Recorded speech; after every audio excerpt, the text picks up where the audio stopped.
उत्सर्जन क्या चीज होती है?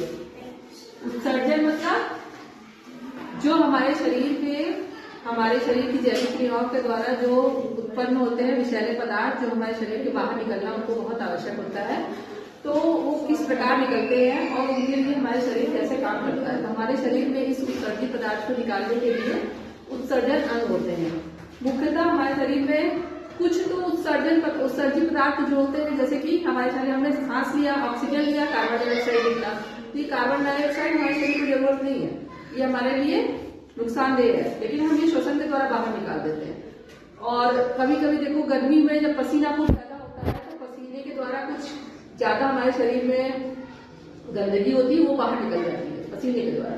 लेकिन ऐसे रोजमर्रा की चीजें होती है उसमें हमारे शरीर में जो हम खाना खाते हैं उसको जो पचता है, जैसे प्रोटीन वाली चीजें खाते हैं, क्या क्या खाते हैं, जैसे दाल खाए, बहुत से लोग अंडा खाते हैं, मछली खाते हैं, मीट खाते हैं, जो भी खाते हैं सब प्रोटीन वाली चीजें। जब पाचन होता है इनका तो इसमें अमीनो अम्ल बनता है जो कि यूरिया बनाता है। यूरिया हमारे शरीर के लिए बहुत ज्यादा नुकसानदेह है, विषाक्त होता है, तो हमको नहीं रखना हमारे शरीर में, तो हम बीमार होते हैं। तो उस यूरिया को पानी में घोल के मूत्र के द्वारा हमारा शरीर बाहर निकाल देता है। और ये अगर हमारे शरीर में ज्यादा देर तक रुक जाए तो हमारे शरीर में बीमारियां हो जाती हैं, तो इनका बाहर निकलना भी जरूरी होता है। तो हमारे शरीर में इसके लिए उत्सर्जन अंग होते हैं। एक जोड़ी वृक्क होता है, इसको बोलते हैं वृक्क या किडनी। जानते हो ना किडनी लोग कहते हैं ना कि एक किडनी हो तो भी काम चल जाता है और 2 किडनी सभी के यहाँ होती है। कभी कभी किसी की किडनियां खराब हो जाती है, यानी मूत्र क्षमता नहीं है, तो उसमें क्या होता है कि उसके शरीर में विषाक्त पदार्थ ब्लड में बढ़ने लगते हैं, तो उसके लिए तो उसको डायलिसिस कराना पड़ता है, मशीन के द्वारा अपना रक्त छलवाना पड़ता है।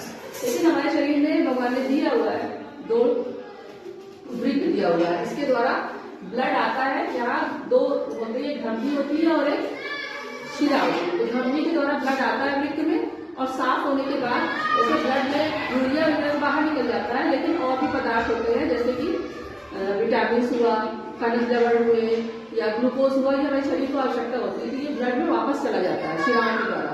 लेकिन जब यहाँ पर आया वृक्क में फिर छान लिया इसने रक्त को, तो रक्त को छानने के बाद ये सारे जो यूरिया में और पानी में घुलित होते हैं ये सब मूत्र वाहिनियों से होते हुए कहाँ इकट्ठा होते हैं? मूत्राशय में। मूत्राशय में इकट्ठा होने के बाद जब ये ब्लैडर भर जाता है तो ये मूत्र मार्ग से बाहर निकाल दिए जाते हैं। ठीक है।